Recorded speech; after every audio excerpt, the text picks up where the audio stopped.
Okay,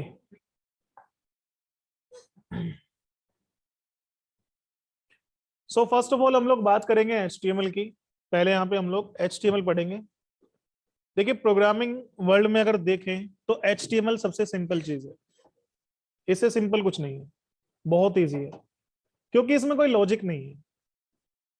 जैसे बाकी language अगर आपने पढ़ी है, लाइक कोई सी लैंग्वेज पढ़ी है आपने, या जावा पढ़ के आए हैं कुछ बच्चे, कोई बच्चे डॉट नेट में सी शार्प पढ़ के आए हैं, कुछ बच्चे पाइथन पढ़ के आए हैं, तो वहाँ पे आपने देखा होगा लॉजिक लगाते हैं, इफ एल्स लूप वगैरह लगाते हैं। यहाँ पे ऐसा कुछ नहीं है, यहाँ पे सिर्फ टैग्स हैं। ठीक है। और देखो, वैसे HTML5 में अराउंड 100+ टैग्स हैं, 110 या 112 के आसपास हैं। लेकिन उनमें जो मेजरली टैग्स यूज होती हैं वो कोई 35-40 टैग्स हैं जो सबसे ज्यादा यूज होती हैं। ठीक है। और बेसिक बेसिक सी टैग्स हैं, like heading, paragraph, table, form. तो HTML में कुछ नहीं है, HTML बहुत ईजी है, आपको आराम समझ में आ जाएगा। आपको थोड़ा डिजाइनिंग पे फोकस करने के लिए CSS पे थोड़ा ध्यान देना पड़ेगा। ठीक है।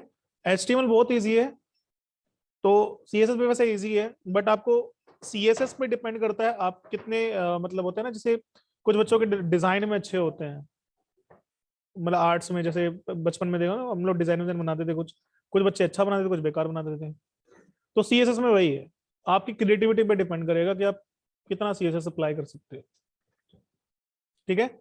वैसे मैं अब एक चीज मैं आपको बता दूं, आपको डिजाइनिंग पे फोकस बिल्कुल भी नहीं करना है, क्योंकि आपको जॉब डिजाइनिंग में नहीं करनी है, डेवलपमेंट में करनी है। अगर आप डिजाइनिंग में जॉब करोगे तो आपकी सैलरी बहुत ज्यादा नहीं होगी। ठीक है। 4-5 साल का एक्सपीरियंस हो जाएगा तो भी आपको 30-35 हजार रुपये मुश्किल से मिलेंगे। ठीक है। इसलिए हमें डिजाइनिंग में नहीं जाना है। हमें डिजाइनिंग टच जरूर करना है ताकि हमें नॉलेज रहे, लेकिन हमारा मेन फोकस किस पे होगा? डेवलपमेंट पे। सैलरी होती है डेवलपमेंट में। ठीक है। जो भी टेक्नोलॉजी आप पढ़ रहे हो, चाहे आप पाइथन पढ़ रहे हो, मीन स्टैक कर रहे हो, मान स्टैक, इनमें अगर 3 से 4 साल का एक्सपीरियंस भी है तो लाखों में पैकेज आपको आराम से मिल जाता है। ठीक है। IT इंडस्ट्री ऐसी इंडस्ट्री जिसमें स्टार्टिंग भले ही आपकी कम से हो, लेकिन एक्सपीरियंस होने के बाद अच्छा खासा पैकेज आपको मिल जाता है। ठीक है। इसलिए मेन फोकस हमें डिजाइनिंग पे नहीं करना है, डेवलपमेंट पे करना है। सो स्टार्ट जरूर करेंगे HTML से। तो HTML की कोडिंग करने के लिए भाई हमें कोई एडिटर चाहिए। आपके कंप्यूटर में प्री इंस्टॉल्ड आता है नोटपैड, बट आपको नोटपैड यूज नहीं करना है। करना चाहो कर लेना, लेकिन उसमें क्या है कि आपको मैनुअली सारा कोड लिखना पड़ेगा, और आपने कहीं गलत कर दिया तो आपको पता भी नहीं चलेगा कि आप कुछ गलत कर रहे हो। इसलिए मैं आपको रिकमेंड करूंगा आप लोग VS कोड यूज कीजिएगा, विजुअल स्टूडियो कोड। ठीक है। जिन बच्चों के कंप्यूटर में विजुअल स्टूडियो कोड नहीं है, मैं आपको स्टेप्स बता देता हूं। आप यहाँ पे लिखिए VS कोड डाउनलोड। ध्यान रखना, विजुअल स्टूडियो कोड और विजुअल स्टूडियो दो अलग अलग सॉफ्टवेयर है, डॉटनेट वालों को पता होगा। ठीक है। विजुअल स्टूडियो जो है वो काफी हैवी सॉफ्टवेयर है, लेकिन जो विजुअल स्टूडियो कोड है वो बहुत लाइट वेट है। विजुअल स्टूडियो यूज होता है डॉटनेट फ्रेमवर्क में, लेकिन VS कोड को आप किसी भी लैंग्वेज के लिए यूज कर सकते हो। तो आपको VS कोड, ये कोड वर्ड याद रख जरूर रखना। तो आपको विजुअल स्टूडियो कोड डाउनलोड करना है, ना कि विजुअल स्टूडियो। आप यहाँ पे क्लिक करोगे तो इस तरह का इंटरफेस आपको नजर आएगा, वेबसाइट है इनकी ऑफिशियल। यहाँ से डाउनलोड कर लो, या फिर यहाँ पे विंडोज के लिए, लिनक्स के लिए, मैकबुक के लिए, जो भी आपका ऑपरेटिंग सिस्टम है इंस्टॉल कर लेना। ठीक है। मैं मान के चलता हूँ आप विंडोज यूज कर रहे हो, क्योंकि मैं भी विंडोज यूज कर रहा हूँ। तो आप में से मेजर स्टूडेंट तो विंडो यूज कर रहे होंगे, बाकी लिनक्स या मैक आई डोंट नो, ठीक है, आप लोग को यूज कर रहा है नहीं। तो अकॉर्डिंगली आप डाउनलोड कर लेना। सो यूजर इंस्टॉलर 64 बिट, जो 64 बिट आर्किटेक्चर पे इसका है वो हम लोग डाउनलोड करेंगे। 86 वाला नहीं करेंगे, 86 वाला 32 वाला होता है, 32 बिट वाला जो, हमें 64 चाहिए। ये अराउंड 88.8 MB फाइल है, मतलब कोई बहुत बड़ी फाइल नहीं है, छोटी सी फाइल है। अजय, चेयर पीछे नहीं है खाली कोई? किसी रूम से ले आओ।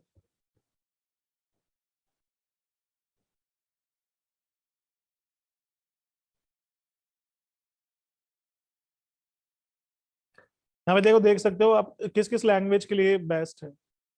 Python, type script, node JS, C++, docker data science के लिए, एज्योर, मतलब काफी चीजों के लिए बेस्ट है। यहाँ पे लैंग्वेज पे क्लिक करिए तो देखो Jason, HTML, CSS, SCSS, TypeScript, markdown, मतलब पावर सेल, शायद ही कोई लैंग्वेज हो जिसमें आप जिसे आप यूज नहीं कर सकते, इसमें सब है।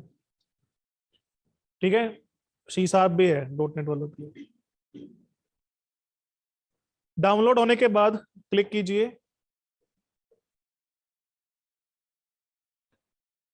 ठीक है, accept the license agreement, then next. Make sure कि यहाँ पे जो चेक बॉक्स आपको नजर आ रहे हैं इन पर टिक कर लेना, वरना कुछ जरूरी फीचर्स आप यूज नहीं कर पाओगे। ठीक है, इन पे टिक जरूर कर लेना है। Then next and install. मैं आगे इंस्टॉल नहीं कर रहा हूं क्योंकि मेरे कंप्यूटर में ऑलरेडी इंस्टॉल्ड है। ठीक है, उसके बाद आप एक फोल्डर बना लो अपने कंप्यूटर में कहीं भी जहां पे फाइलें रखोगे। ऐसा मत करना कि एक फाइल कहीं बना दी दूसरी कहीं बना दो, प्रॉपर फोल्डर मेंटेन करना है आपको। प्रोग्रामिंग कंटेंट में चलते हैं और HTML CSS जैसे हमने बनाया था लास्ट टाइम, ये इसमें सारी फाइलें मैं डिलीट कर देता हूँ, स्टार्टिंग से करेंगे क्योंकि। तो मैंने एक फोल्डर बना रखा है इसमें, ऐसे आप भी बना लेना, और यहाँ पे राइट क्लिक करके ओपन विद कोड कर दीजिए। कुछ बच्चे अगर विंडो 11 यूज कर रहे हैं तो डायरेक्टली यहाँ पे नहीं आता है, राइट क्लिक करने पे मोर ऑप्शंस में आता है। ठीक है, राइट क्लिक करके मोर ऑप्शंस, वहां पे आपको ओपन विद कोड ऑप्शन मिल जाएगा। सिंपल भाई, ये VS कोड आपका यहाँ पे ओपन हो चुका है। VS कोड का बेनिफिट क्या है, मैं आपको क्यों बोल रहा हूँ कि VS कोड यूज कीजिए। देखिए इसके बहुत सारे ऐसे बेनिफिट्स हैं। एक तो इसका सबसे बेस्ट फीचर है एमिट एब्रीवेशन। एमिट क्या होता है कि जैसे आपने कोई वर्ड लिखा, फॉर एग्जाम्पल आप HTML में बॉडी लिख के एंटर करोगे या HTML लिख के एंटर करोगे तो आपको HTML टैग, ओपनिंग क्लोजिंग जो उनका अंदर का कंटेंट है वो मिल जाता है।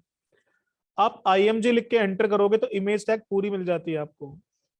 मतलब कम मतलब शॉर्ट कोड आप लिख सकते हो, मतलब शॉर्ट स्टेप्स में।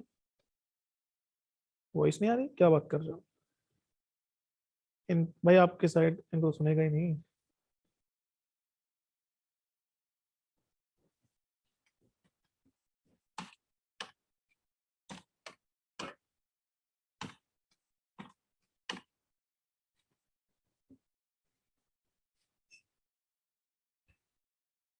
ठीक है, तो एमिट एब्रीवेशंस आपको मिल जाती हैं, मतलब आप शॉर्टकट अप्लाई करके कोड लिख सकते हो, तो जो आपके डेवलपमेंट को काफी फास्ट बना देता है। दूसरा एक फीचर है बहुत अच्छा है इसका, वो है जैसे आपने एक पेज बनाया और उस पेज में आपने कई जगह पे एक वर्ड लिख दिया, उस वर्ड को आपको चेंज करना है, तो आप क्या करते हो भाई, या तो मैन्युअली चेंज करो, टाइम लगेगा, या फिर आप रिप्लेस कमांड चलाओगे, है ना। बट आपको रिप्लेस में पहले मतलब Ctrl+R करो, F करो, वहां पे फाइंड करो, फिर उसको रिप्लेस करो, झंझट उसमें भी बहुत है। आप क्या करोगे, Ctrl+Shift+L प्रेस करोगे, सारे वर्ड सिलेक्ट हो जाएंगे, फिर जो चेंज करोगे वो सब जगह एक ही बार में चेंज हो जाएगा। ऐसे कई सारे फीचर्स हैं जो आपको बड़े काम आ सकते हैं। ठीक है, हिमांशु पूछ रहे difference between angular and react, वो जब करेंगे भाई, जब आएंगे इस टॉपिक पे, अभी HTML की बात करेंगे। समझ में आया भाई, क्लियर है। सो हम लोग यहाँ पे एक फाइल बनाते हैं, let suppose index.js file. File का नाम कुछ भी रख सकते हो, मर्जी आपकी है। बेटा पीछे इतना कोड तो नहीं दिख रहा होगा ना अभी, अभी दिख रहा है, थोड़ा और कर देता हूँ, चलो अभी दिख रहा है ना, ठीक है।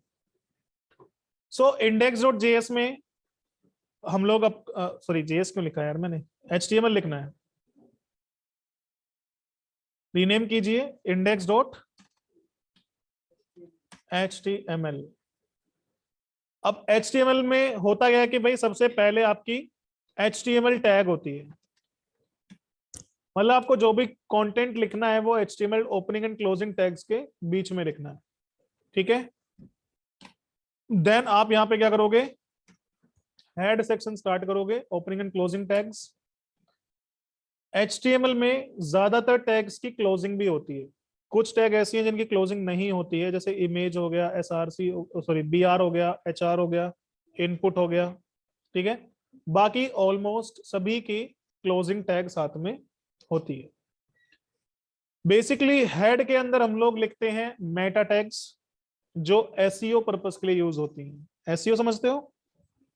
Search engine optimization. मतलब गूगल पे आपकी वेबसाइट रैंक करनी चाहिए, उसके लिए कुछ कीवर्ड्स हम लोगों को सेट करने होते हैं अपने वेब पेज में।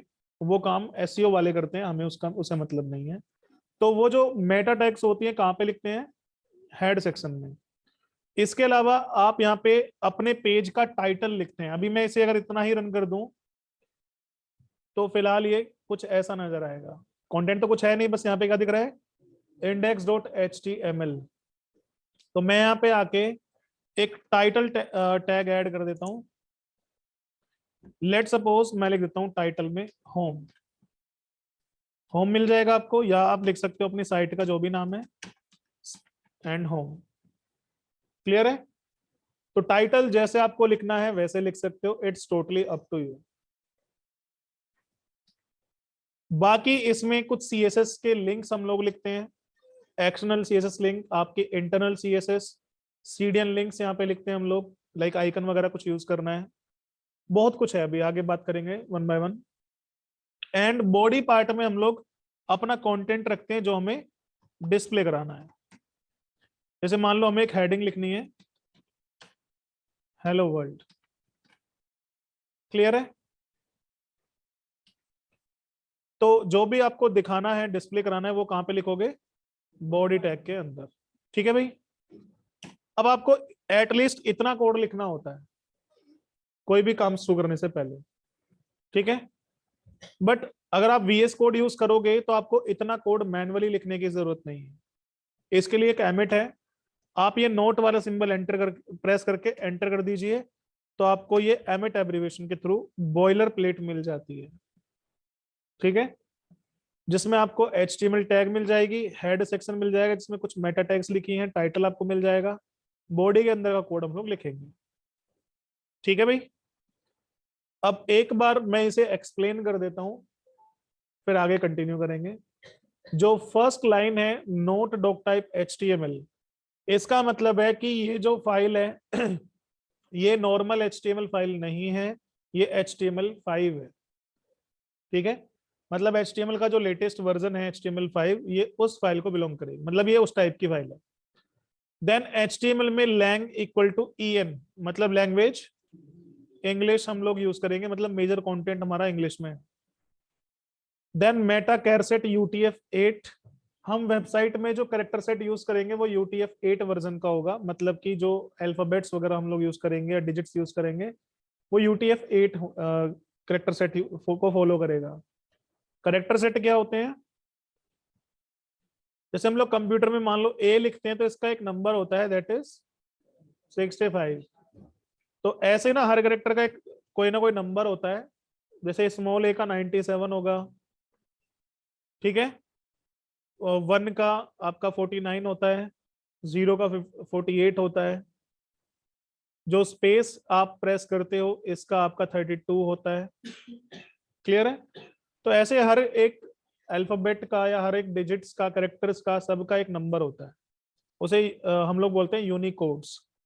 तो उस यूनिकोड के लिए UTF-8 यहाँ पे यूज हुआ है। बाकी फिलहाल हमें इससे कोई मतलब नहीं है, आप चाहो तो हटा सकते हो उसे। ठीक है भाई? विनय कुमार बोल रहे मीन्स आस्क की वैल्यू। हाँ जी, आस्क की वैल्यू लेकिन कम होती है, यूनिकोड ज्यादा होते हैं। HTTP Meta tag HTTP equivalent, मतलब कि इस वेब पेज में अगर हम लोग कोई फॉर्म वगैरह यूज करते हैं तो फॉर्म के ना मेथड्स होते हैं, गेट मेथड, पोस्ट मेथड, तो उन्हें हम लोग HTTP रिक्वेस्ट मेथड बोलते हैं। ठीक है? तो इस वेब पेज का HTTP रिक्वेस्ट मेथड जो है वो किसके कंपेटिबल है? यहाँ पे कंटेंट में जाके देखो, IE एज। IE मतलब इंटरनेट एक्सप्लोरर और माइक्रोसॉफ्ट एज। ठीक है?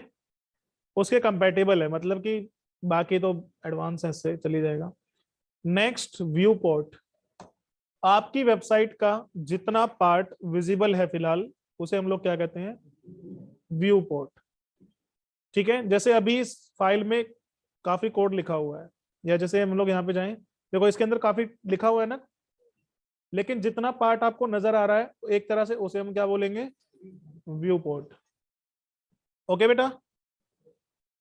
आगे इसमें कंटेंट में width equal to device width initial scale 1.0, ये डिवाइस के विड्थ वगैरह गेट करने के लिए होगा। टाइटल में डॉक्यूमेंट लिखा है जिसे आप चेंज कर सकते हो, लाइक माई साइट होम। नाम कुछ भी रख सकते हो, it's totally up to you. Clear भाई? यहां तक सबको समझ में आ गया? कोई कंफ्यूजन? चले आगे। तो नेक्स्ट टाइम आपको ये सब लिखने की जरूरत नहीं है, आप सीधा क्या करोगे, नोट सिंबल प्रेस करके टाइप करके एंटर प्रेस कर दोगे, ये बॉयलर प्लेट आपको मिल जाएगी। और अगर किसी वजह से बॉयलर प्लेट ना आए तो आप यहाँ पे HTM लिखेंगे और ये जो सेकंड ऑप्शन आ रहा है इस पे एंटर कर देंगे तो भी आ जाएगी। क्लियर है? 2-3 तरीके हैं।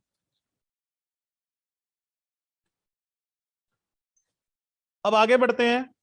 लेट सपोज हमें कुछ हेडिंग्स चाहिए, तो जो हेडिंग्स होती हैं वो H1, H2, H3, H4, H5 और H6 होती हैं। H1 सबसे बड़ा हेडिंग साइज होता है और H6 सबसे छोटा साइज होता है। क्लियर है? फॉर एग्जाम्पल हम लोग चलते हैं ड्यूकेट इंडिया में।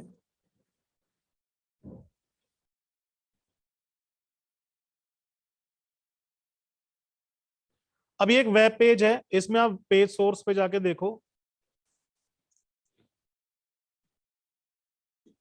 देखो भाई, यहाँ पे HTML lang en head section में मेटा कैरसेट UTF-8 टाइटल, ठीक है, Meta name view port, description, keywords. Keywords क्या है यहाँ पे आप देख सकते हो, कीवर्ड्स लिखे होंगे, IT इंडस्ट्री ट्रेनिंग, जावा, जो भी कुछ लिखा है। ठीक है भाई। और भी काफी सारे मेटा टैग्स हैं, ये सब गूगल साइट वेरिफिकेशन, मतलब जो भी चीजें हैं यहाँ पे ये SEO पर्पज से हैं। ठीक है। अब इसमें आगे बढ़ते हैं हम लोग। अच्छा, यहाँ पे देखते हैं, देखो स्क्रिप्ट लिखी हुई है हमारी जावा स्क्रिप्ट की, इसमें मैं जो मुझे दिखानी थी हेडिंग्स, कहीं पे अगर यूज हुई है तो फाइंड कर लेते हैं। H1 नहीं, H1 है ही नहीं इसमें, हेडिंग ही नहीं कहीं पे। या H, हाँ H2 है, H1 नहीं है, देखो H2 है, हेडिंग है यहाँ पे। ठीक है। H3 भी हो सकती है कहीं पे, ये नहीं। ओके भाई।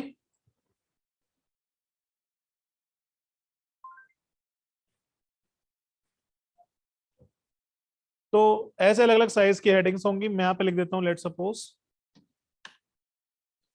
Hello world 1, hello world 2, 3, 4, 5, 6। अब यहाँ पे हम लोग इन्हें एक बार चेंज कर देते हैं।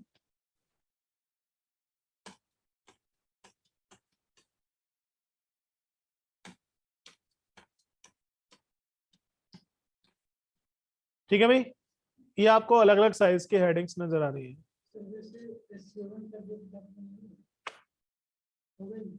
प्रिंट हो जाएगा लेकिन हेडिंग नहीं बनेगी। देखो पहले तो एमिटी नहीं चला इसका, क्योंकि होता ही नहीं कुछ। ये लिख दोगे नॉर्मल पैराग्राफ साइज में आ जाएगा। क्लियर है भाई? अब इस तरह से आपको हेडिंग्स जो है नजर आ जाएंगी। अब इनका साइज आपको चेंज करना है, आप CSS से चेंज कर सकते हो। बैकग्राउंड, फोरग्राउंड, बॉर्डर, कुछ भी लगाना है सब कुछ CSS से लगा सकते हो, कुछ भी कर सकते हो, मतलब कहने का ये। ठीक है भाई। अच्छा एक चीज देखो, मैंने यहाँ पे अभी मैनुअल सारी चीजें चेंज की, इसका एक शॉर्टकट भी है। जैसे मैं लिख देता हूँ यहाँ पे हेलो वर्ल्ड 1, मैं इसको 6 बार कॉपी पेस्ट कर देता हूँ।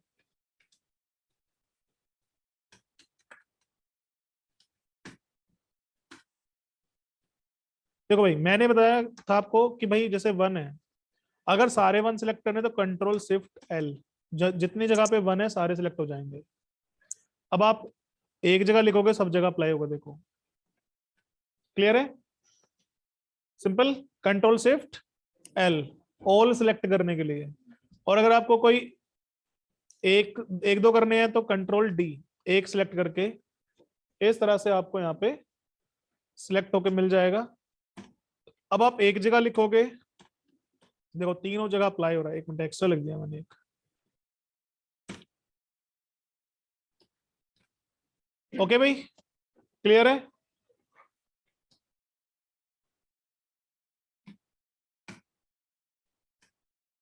एक लोरेम फीचर के बारे में और बता देता हूं मैं आपको। जैसे मान लो मुझे एक पैराग्राफ चाहिए, पी मतलब पैराग्राफ। अब ये P1 P2 P3 नहीं होता है, सिर्फ P होता है। जैसे हेडिंग तो H1 से H6 साइज की थी, लेकिन पैराग्राफ एक ही साइज का होगा आपका। हाँ, उसका साइज आपको कम या ज्यादा करना है, आप CSS से कर सकते हो। ठीक है, तो पैराग्राफ में मान लो मुझे रैंडम पैराग्राफ चाहिए, कुछ random word just for testing. अभी मुझे यहाँ पे कुछ एक्चुअल इंफॉर्मेशन नहीं लिखनी है, मुझे सिर्फ क्या करना है, कोई रैंडम सा टेक्स्ट चाहिए। तो आप क्या यूज कर सकते हो यहाँ पे, लोरम यूज कर सकते हो। लोरम एक एमिट एब्रीविएशन है जो आपको कुछ रैंडम वर्ड्स प्रोवाइड कर देता है। अब आपको कितने वर्ड चाहिए आप यहाँ पे लिख सकते हो, एंड एंटर प्रेस कर दीजिएगा, तो आपको 50 रैंडम वर्ड्स मिल जाएंगे। क्लियर है? ठीक है भाई, अब बात आती है कि हम यहाँ पे रैंडम वर्ड्स लिखेंगे ही क्यों। तो एक्चुअली जो डेवलपर्स होते हैं उनका काम यहाँ पे कंटेंट लिखने का नहीं होता है, कंटेंट राइटर्स अलग होते हैं। जब आपकी वेबसाइट बन जाती है तो वो कंटेंट राइटर्स के पास जाती है ताकि वो कंटेंट लिख सके उस पर। क्लियर है? तो आपको नहीं लिखना है, आपको सिर्फ रैंडम टेक्स्ट लगाना है इसमें, बाकी चेंज वो कर ही लेंगे। समझ में आया भाई? अब लोरम की हेल्प से मान लो हमें 6 हेडिंग बनानी है H1 से H6 तक। ठीक है, तो इसके लिए एक शॉर्टकट आप लोग यूज कर सकते हो, $, multiply by 6 greater than symbol and Loram 5। इसका मतलब है हमें यहाँ पे 6 हेडिंग्स मिलेंगी जिनमें 5-5 रैंडम वर्ड्स होंगे। और यहाँ पे डॉलर का क्या मतलब हुआ, पहली हेडिंग H1 होगी, दूसरी हेडिंग H2 होगी, तीसरी हेडिंग H3, ऐसे चेंज होता रहेगा। ये लीजिए भाई, आपको ये 6 हेडिंग मिल गई यहाँ पे विद रैंडम वर्ड्स। हाँ जी, नहीं 3 हेडिंग, अच्छा मल्टीप्लाई में, हाँ जितनी हेडिंग आपको चाहिए उतनी मल्टीप्लाई में आप लिख सकते हो। क्लियर है? और अभी तो ये डिफरेंट डिफरेंट साइज की थी। अगर आप लोगों को एक ही साइज की मल्टीपल हेडिंग्स चाहिए, तो जैसे H1 है, मुझे 10 हेडिंग चाहिए जिनमें लोरम 7 रैंडम वर्ड्स आ जाएंगे, तो ये सारी H1 मिलेंगी आपको। क्लियर है बेटा? शॉर्टकट लिख लो, लिखना है तो।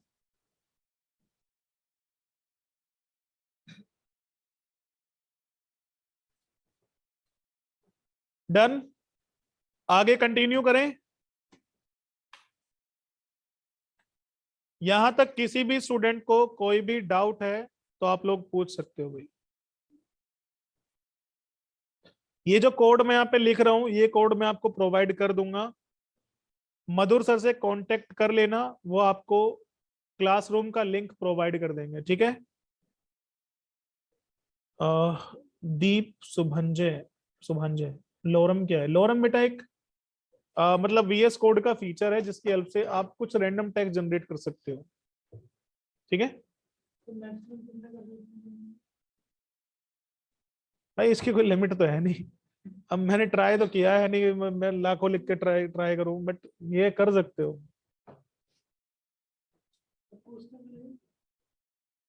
तुमसे इंटरव्यू में लोरम भी नहीं पूछेंगे, लोरम क्या होता है। क्यों परेशान हो रहा है भाई? ये बहुत बेसिक सी चीजें हैं, इनको कोई इंटरव्यू में नहीं। आपको एक बात बताओ, आपको लगता है कि कोई लोरम जैसी चीज पूछेगा इंटरव्यू में? नहीं भाई, ऐसा कुछ नहीं। इंटरव्यूअर ज्यादातर वो चीजें पूछता है जो चीजों की जरूरत उनके प्रोजेक्ट में होती है। ठीक है, इसीलिए अगर आप इंटरव्यू देने जाओगे ना, तो आप देखना कोई कंपनी आपसे कुछ पूछ रही है, कोई कंपनी कुछ और पूछ रही है। तो हमेशा इंटरव्यूअर वो क्वेश्चन आपसे पूछेगा जो चीजें उनके प्रोजेक्ट में यूज होंगी। समझ में आया? फॉर एग्जाम्पल, अगर मान लो आप एक ऐसी कंपनी में जा रहे हो इंटरव्यू के लिए जो एक ई कॉमर्स प्लेटफॉर्म पे काम करती है, तो वहां पे ऑथेंटिकेशन बहुत इंपॉर्टेंट चीज है, क्योंकि वहां पे पेमेंट वेमेंट का भी काम रहेगा। तो ऑथेंटिकेशन बहुत जरूरी है वहां पे। तो आपसे जो क्वेश्चन पुटअप किए जाएंगे वो ऑथेंटिकेशन से रिलेटेड ज्यादातर होंगे, सेशन से रिलेटेड ज्यादातर होंगे। ठीक है, या मान के चलो एक आप ऐसी कंपनी में जा रहे हो जिनका क्लाइंट ऐसे हैं जो सर्विस बेस्ड कंपनी है, जो छोटी छोटी वेबसाइट्स बनाती है। तो जो छोटी छोटी वेबसाइट्स बनाती है जिनमें जावा स्क्रिप्ट का बहुत ज्यादा इंपॉर्टेंट रोल है, तो आपसे क्वेश्चन फिर जावा स्क्रिप्ट में करेंगे। तो कंपनियां वो क्वेश्चन पुटअप करती हैं जिनका उनको नीड होती है। कुछ कंपनियां आपसे डेटा स्ट्रक्चर पूछेंगी, कुछ कंपनियां नहीं पूछेंगी। जिनको आपको डेटा स्ट्रक्चर पे काम करवाना है वो डेटा स्ट्रक्चर पूछेंगे, जो नहीं करवाना नहीं पूछेंगे। तो वो डिपेंड करता है। रही बात लोरम की, भाई ये नहीं पूछेगा कोई क्योंकि ये कंपनी के किसी काम का नहीं है, ये आपके काम का है। आपने रैंडम टेक्स्ट लगा के दे दिया सामने, ठीक है, ये कंपनी के किसी काम का नहीं है।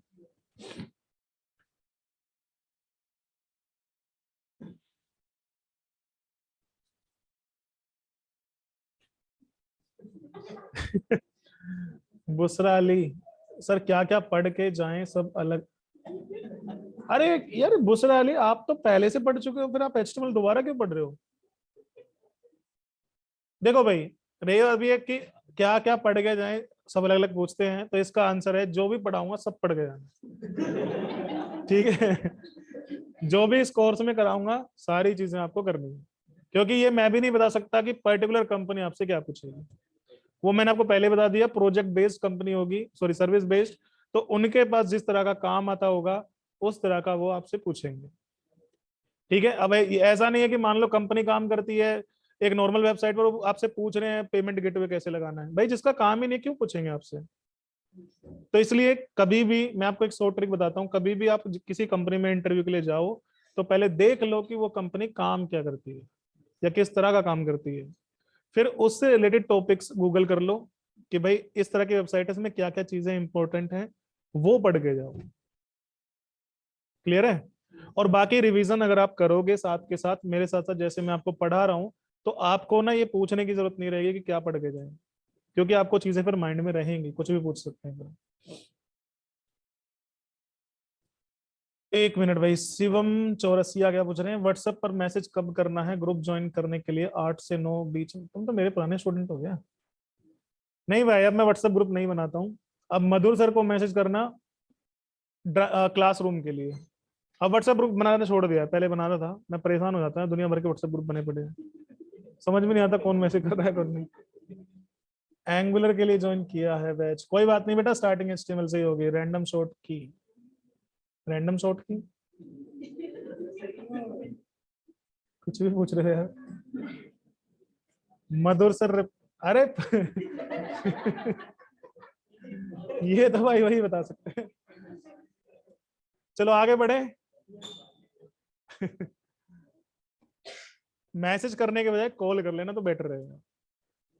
कई बार ऐसा होता है वो काम करते रहते हैं, अकाउंटेंट है ना, काम करते रहते हैं, तो हो सकता है आप व्हाट्सअप करो। कई बार होता है कि व्हाट्सअप देख लेते हैं, रिप्लाई नहीं करते। मैं भी करता हूँ ऐसा कई बार। भाई मैं मान लो किसी काम में लगा हूँ, व्हाट्सअप आया किसी का, मैंने देखा, मैसेज पढ़ लिया, रीड कर लिया, लेकिन रिप्लाई करना भूल गया। सोचा 5 मिनट बाद करूंगा, 5 मिनट बाद कुछ और काम में लग गया, गया मैसेज आपका। तो इसलिए कॉल करोगे बेटर रहेगा। ये नहीं क्लास खत्म होते ही उन पे कॉल करना शुरू कर दो, वो फोन फेंक के मारेंगे फिर अपना। ऐसा मत करना, ठीक है?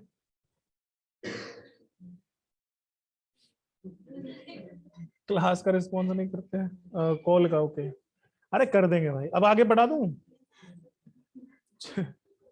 चलो next, some text related tags देख लेते हैं। देखो फाइल का नाम कुछ भी बनाओ, बस याद रखना स्पेस नहीं होना चाहिए।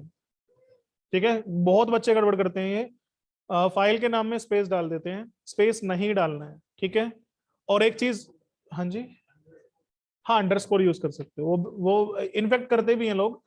अगर जैसे मल्टीपल वर्ड्स रखने हैं एक फाइल के नाम में तो वो रीडेबल नहीं होता उतना, तो अंडरस्कोर लगा सकते हो, या फिर जो वर्ड होंगे ना उनका पहला लेटर कैपिटल कर देना, वो भी ठीक है। कैमल केस नोटेशन यूज कर सकते हो। कंटेंट कैसे मिलेगा? अरे मिल जाएगा भाई, परेशान क्यों हो रहे हो, सब कुछ मिल जाएगा तुम्हें। ठीक है भाई, ड्राइव पे आपको वीडियोस भी मिल जाएंगी, प्लस ये जो एचटीएमएल फाइल्स हैं ये भी मिल जाएंगी। परेशान मत हो, पढ़ने दो, बढ़ो अब, सब कुछ मिल जाएगा। चलो भाई, टैग्स डॉट एचटीएमएल यहाँ पे एक बॉयलर प्लेट एंड कुछ पैराग्राफ्स यूज कर लेते हैं लाइक 10, और यहाँ पे लेते हैं हम लोग लोरम 20 रैंडम वर्ड्स काफी रहेंगे।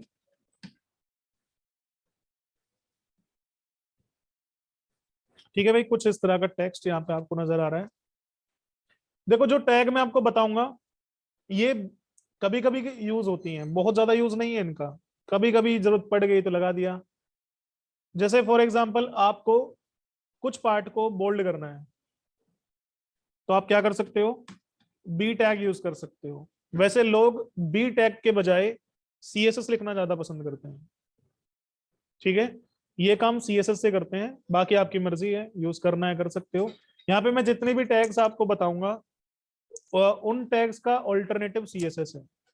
वो काम CSS में बड़े आराम से होता है और टैग के थ्रू भी होता है। आपकी मर्जी है टैग के थ्रू करना है या फिर आपको CSS से करना है। ना दोनों वैलिड है, कोई दिक्कत नहीं है, ऐसा नहीं कि इनवैलिड होगा, वैलिड है, कुछ भी यूज कर सकते हो। अब जैसे हमने यहाँ पे बोल्ड किया, आप यहाँ पे स्ट्रॉन्ग टैग भी यूज कर सकते हो, दोनों से सेम चीज आपको मिलेगी। एक मिनट, ऊपर बोल्ड भी हटा दिया गया मैंने, अच्छा कुछ कंटेंट ही नहीं लिखा इसके अंदर। ठीक है भाई, तो आप यहाँ पे देखो बी टैग से और स्ट्रॉन्ग टैग से आपको सेम कंटेंट मिल रहा है।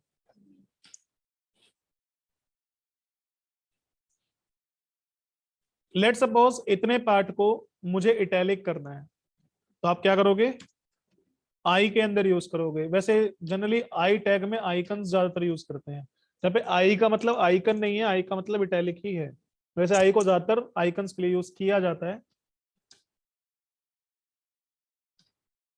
अब लेट सपोज कि मुझे अंडरलाइन करना है तो आप यू टैग के अंदर लिख सकते हो। ठीक है, और मैं इसका रीजन बताता हूं। मैंने अभी बताया ना कि भाई लोग CSS लिखना ज्यादा पसंद करते हैं एज कम्पेयर टू टैग्स।